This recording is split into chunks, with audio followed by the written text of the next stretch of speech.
নমস্কার বন্ধুরা, সবিতা কিচেনে সবাইকে স্বাগত।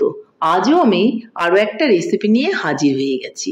আজ আমি বানাবো পাটিজোড়া রেসিপি। নলেন গুড় দিয়ে আজ আমি পাটিজোড়াটা বানিয়েছি। আপনারা ইচ্ছে করলে চিনি দিয়েও বানাতে পারেন, কিন্তু এই শীত শেষ হওয়ার আগেই একবার নলেন গুড়ের পাটিজোড়া খেয়ে ফেলুন, দেখবেন ভীষণই ভালো লাগবে। বানানোটা খুবই সহজ, খুব বেশি উপকরণের প্রয়োজন নেই। আমি ক্ষীর দিয়ে বা ক্ষীরের পুর ভরে এই পাটিজোড়াটা বানিয়েছি। আপনারা কিন্তু নারকেলের পুর দিয়েও বানাতে পারেন, বা হাতে যদি আপনাদের সময় না থাকে ক্ষীর বানানোর বা পুর বানানোর, তাহলে বাজার থেকে সন্দেশ কিনে এনে সন্দেশগুলো ভেঙে তারপর ভেতরে পুর বানিয়ে সন্দেশের আপনারা এই পাটিজোড়া পিঠাটা বানিয়ে ফেলুন, দেখবেন তাতেও খেতে ভীষণই ভালো লাগবে। তাহলে আর বেশি দেরি নয়, ঝটপট বানিয়ে ফেলুন। আর আমি এই পাটিজোড়াটা কি করে বানালাম সেটাই দেখে নেওয়া যাক। বন্ধুরা, প্রথমেই আমি কিছু আতপ চাল নিয়ে নিয়েছি। চালগুলোকে আমি ভিজিয়ে ছেঁকে রেখে দিয়েছিলাম, সেটাই কিন্তু আমার চালগুলো। এই চালগুলো দেখুন একদম ঝরঝরা হয়ে আছে, কিন্তু ভেজা। এর থেকে বেশি ভেজাবেন না, তাহলে কিন্তু চালের গুঁড়োটা ভালো হবে না। কারণ আমি এই চালটা দিয়ে চালের গুঁড়ো বানাবো। তাহলে চালটা দেখুন খুব ঝরঝরা হয়ে গেছে। এই চালটা আমি কিছুক্ষণের জন্য ভিজিয়ে রেখে তারপর ছেঁকে রেখে দিয়েছিলাম। আর জলটা ঝরে একদম শুকনো হয়ে আছে, কিন্তু চালটা ভেজা আছে। এরকম চাল হলে গুঁড়োটা খুবই ভালো হয়। এর থেকে বেশি দেরি করা যাবে না। যদি চালটা বেশি শুকিয়ে যায় তাহলে আবার গুঁড়োটা মিহি হতে চাবে না। আপনারা এই গুঁড়োটা মিক্সি মেশিনেও বানিয়ে নিতে পারেন, আবার শিল নোড়াতেও বেটে নিতে পারেন। যার যেভাবে সুবিধে সে সেভাবেই চালের গুঁড়োটা বানিয়ে নেবেন। আমি কিন্তু একটা মিক্সির বাটি নিয়ে নিয়েছি। এই মিক্সির বাটির মধ্যে দিয়ে আমি কিন্তু মিক্সার গ্রাইন্ডারে চালগুলো গুঁড়ো করে নেব। তাহলে চালটা আমি গুঁড়ো করে নিয়ে আসছি।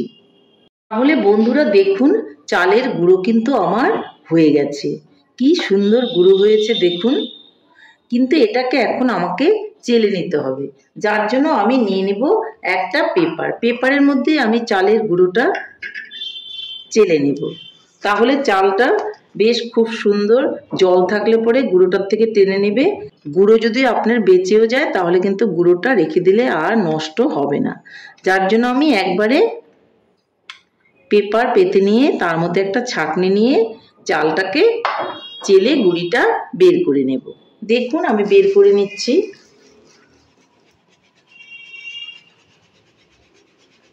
দেখুন কতটা গুঁড়ি বের হয়ে গেছে। সবগুলো গুঁড়ি এইভাবে আমি চেলে নিয়ে তারপর আপনাদের কাছে ফিরে আসছি। গুঁড়োটা দেখুন খুব সুন্দর করে হয়ে গেছে। এইটুকু আমার বেরোলো কণা কণা, সেটাকে আমি ফেলে দেব। তাহলে গুঁড়োটা কিন্তু আমার একদমই রেডি হয়ে গেছে, দেখতেই পাচ্ছেন। কিন্তু আমি এই গুঁড়োটা দিয়ে একটা রেসিপি বানাবো। কি বানাবো আপনারা সেটা দেখুন।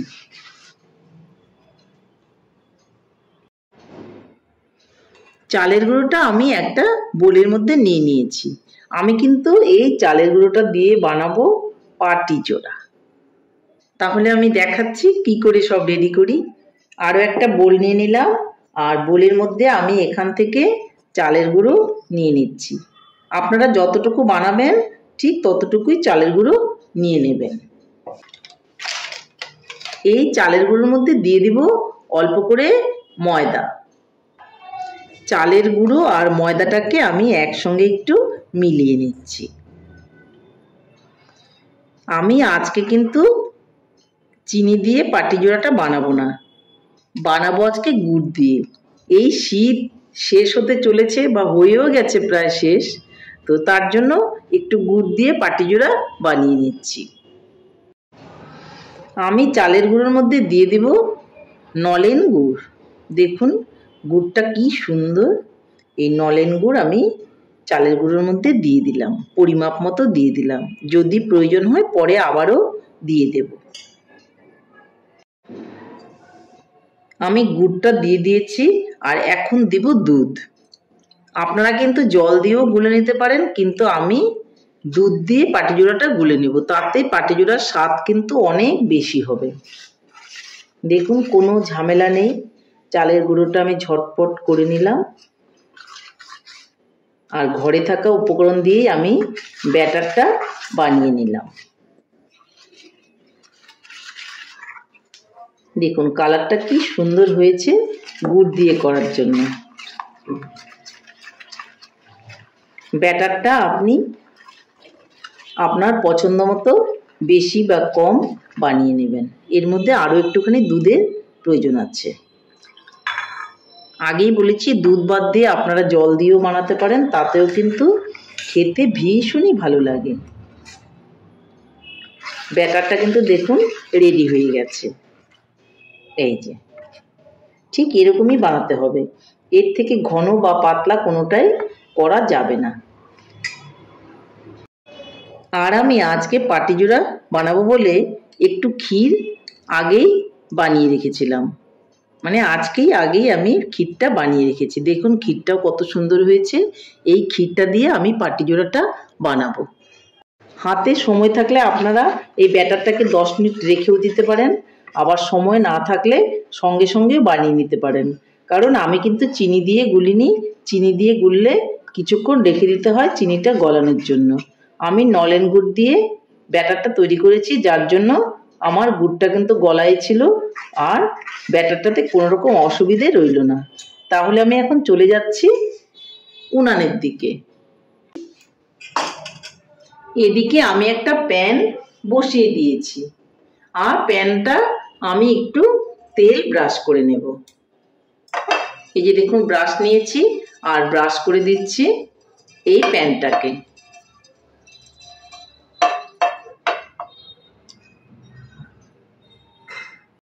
প্যানটা কিন্তু গরম হয়ে গেছে, তেলটাও ব্রাশ করে দিয়েছি। এখন আমি অল্প অল্প করে ব্যাটারটা দিয়ে দেব।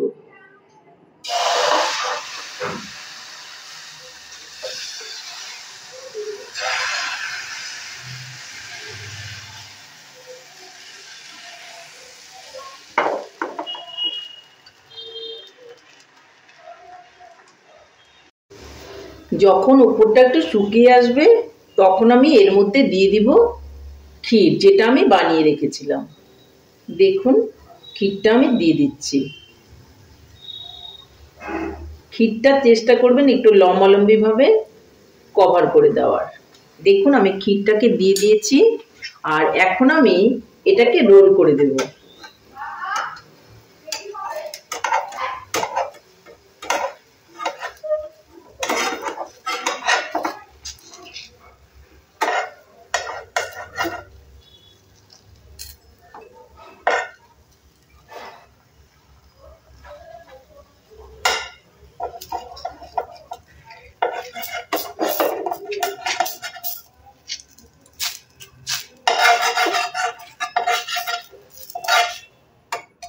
দেখুন একটা পাটিজোড়া কিন্তু আমার হয়ে গেল। এখন আমি এটাকে নামিয়ে নেব।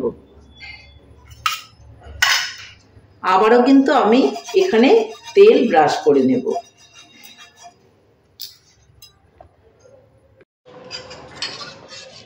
আবারও আমি আরো একটা পাটিজোড়া এখানে দিয়ে দেব।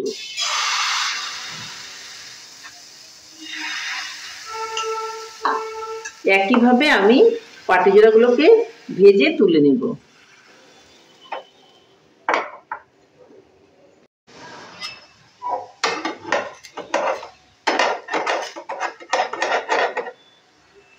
তাহলে দেখুন বন্ধুরা, ফাইনালি আমার পাটিজোড়া কিন্তু একদমই রেডি হয়ে গেছে। সবগুলো পাটিজোড়া ভেজে আমি নিয়ে চলে এসেছি।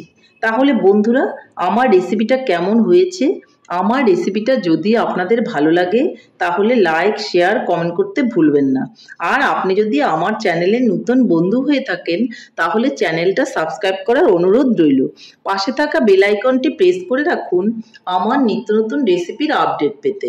তাহলে আর দেরি কেন, ঝটপট এভাবে বানিয়ে ফেলুন পাটিজোড়া আর সবাই মিলে খান, দেখবেন ভালোই লাগবে। এই শীত শেষ হওয়ার আগেই একবার ঝটপট করে এই পাটিজোড়াটা বানিয়ে খেয়ে ফেলুন নলেন গুড় দিয়ে। দেখবেন নলেন গুড় দিয়ে পাটিজোড়া খেতে ভীষণই ভালো লাগে। বানানোটা খুব একটা ঝামেলা নেই আর খেতেও ভীষণ ভালো। তাহলে আপনারা আর বেশি দেরি না করে বাড়িতে ঝটপট এভাবে বানিয়ে ফেলুন পাটিজোড়া, আর সবাই মিলে খান, খেয়ে বলুন কেমন হয়েছে। নমস্কার, ভালো থাকবেন, সুস্থ থাকবেন। আবার দেখা হবে আরও একটা রেসিপির সঙ্গে।